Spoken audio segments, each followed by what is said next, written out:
ऐसी करतूत कि हैवान भी डर जाए। सर अलग था उसका, टांगे अलग थी।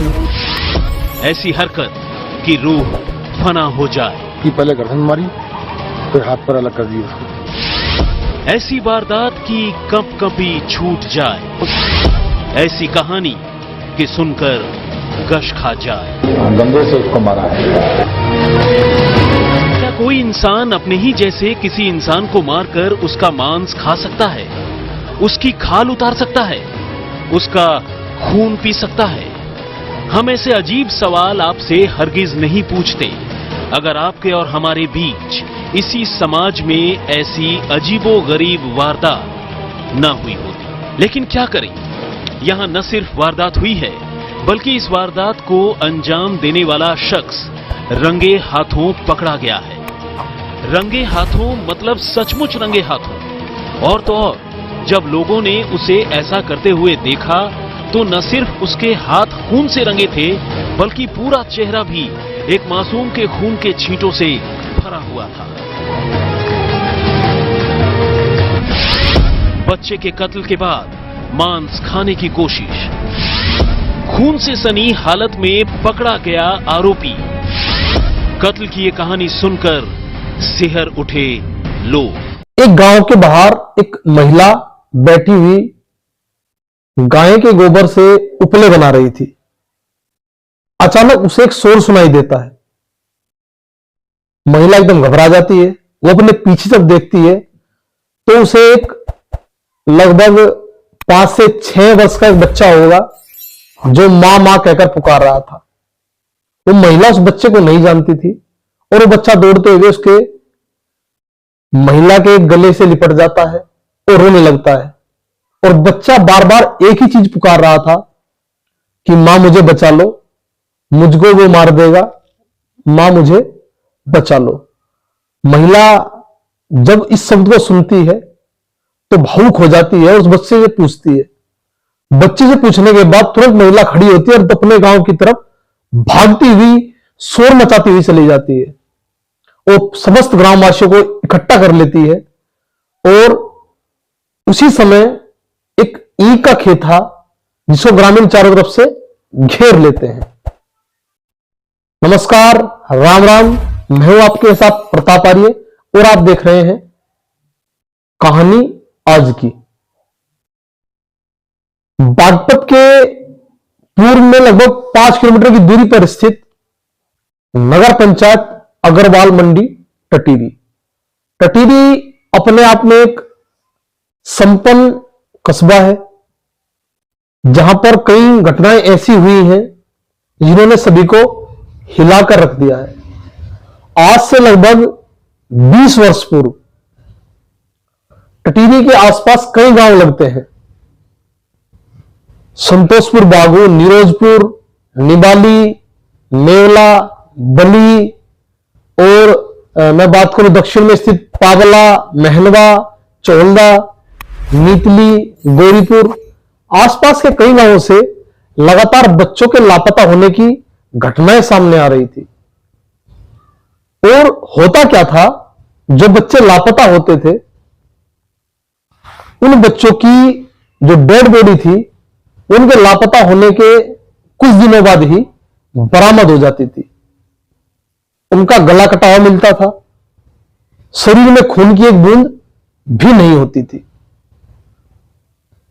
फिर अचानक क्या होता है, एक दिन दोपहर का समय था, भयंकर गर्मी पड़ रही थी और टटीरी से लगभग 5-6 किलोमीटर की दूरी पर स्थित एक निरोजपुर गांव है। निरोजपुर गांव में एक महिला जो थी वो बैठी हुई उपले बना रही थी। अचानक महिला के पास मां मां नाम का एक शोर सुनाई देता है। महिला चारों तरफ देखती है तो उसे एक बच्चा दिखाई देता है। बच्चा दौड़ते हुए उस महिला से लिपट जाता है और अपने को बचाने की गुहार लगाने लगता है। महिला जब ये सब देखती है तो दौड़ती हुई वो निरोजपुर गांव में चली जाती है और वहां के सभी ग्रामीणों को बताती है कि कोई इस बच्चे को मारने का प्रयास कर रहा है, जिसको आप लोग जाओ और पकड़ लो। ग्रामीणों की एक भीड़ घटनास्थल की तरफ दौड़ पड़ती है और चारों तरफ से उस खेत को घेर लेती है जहां पर उस बच्चे के साथ उस घटना को अंजाम दिया जाने वाला था। मौकाए वारदात से एक लगभग 40 वर्षीय युवक को पकड़ लिया जाता है और उस युवक के पकड़ने जाने के बाद जो खुलासा होता है वो बहुत चौंकाने वाला होता है। लगातार बच्चों की जो हत्या घटनाएं सामने आ रही थी उसमें पुलिस भी खाली हाथ थी, लगातार हत्याएं हो रही थी, लेकिन इस युवक की गिरफ्तार होने के बाद जो सनसनीखेज खुलासे होते हैं वो मानवता को शर्मसार करने वाले हैं। ऐसा नरभक्षी जो किसी की भी हत्या कर सकता है, अपने परिवार के लोगों की हत्या कर सकता है, ऐसे नरभक्षी को ग्रामीण पकड़कर गिरफ्तार करवा देते हैं। उससे पहले उसकी पिटाई भी की जाती है। सर को मुंडवाकर टटीरी कस्बे में एक उसको शर्मसार करने वाली घटना पूरी थी।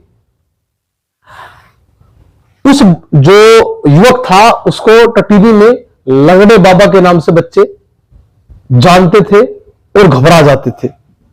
ऐसा इसलिए होता था कि वो जो युवक था वो टटीरी कस्बे का रहने वाला था।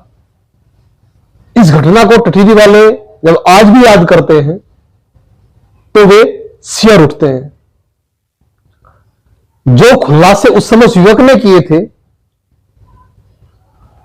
सबसे पहले वो गांव में जाता था, आसपास के गांव जितने भी थे सभी गांवों से बच्चे लापता हो रहे थे और जो युवक ने बताया था कि वो उस दिन पकड़े जाने से पहले 84 बच्चों की हत्या वो कर चुका था। सबसे पहले बच्चे को वो पकड़ कर लाता था, उसकी हत्या वो तुरंत कर देता था। हत्या करने के बाद वो उस बच्चे के खून को था पी जाता था और एक गड्ढा खोदकर उस बच्चे की जो मृत शरीर था उसको वो दफना देता था। और जब तक उसको अगला शिकार हाथ नहीं लगता था तब तक वो उस बच्चे के शरीर के साथ में बहुत बेदर्दी से बलात्कार की घटना को अंजाम देता था। ऐसा वो 84 बच्चों के साथ पकड़े जाने से पहले कर चुका था। हालांकि कई घटनाएं उसने ऐसी भी की है जिसको हम कैमरे के सामने नहीं बता सकते हैं। उस दिन के बाद उसने जो बताया, सबसे पहले वो बच्चों को पकड़कर और पास के जो ई के खेत थे वहां पर ले जाता था और जो गन्ना होता है उसको बुरी तरीके से उसके गले के अंदर वो ठूस देता था। आखिरी में जो बच्चा पकड़ा गया था वो टटीरी कस्बे का रहने वाला था, जो आज बड़ा हो चुका है और टटीरी में स्थित एक लकड़ी कंपनी में वो काम कर रहा है। राजू नाम का युवक है, आज वो बड़ा हो चुका है। हालांकि इस घटना के बाद टटीरी वाले बहुत शर्मसार हो गए थे कि ऐसा नीच व्यक्ति हमारे यहां कस्बे में क्यों था और हम इसकी जानकारी अब तक क्यों नहीं प्राप्त कर सके थे। क्योंकि वो साधारण तरीके से घूमता था, कंधे पर एक फावड़ा हर समय रखता था और हाथ में एक लोटा वो रखता था। कोई भी उस पर शक नहीं कर पाता था। लेकिन जिस भयंकर घटना को उसने अंजाम दिया था उसके लगभग 20 साल बाद भी आज जब उस घटना को लोग याद करते हैं तो सिर उठते हैं। एक नई कहानी के साथ आपसे हम फिर मिलेंगे। देखते रहिएगा कहानी आज की।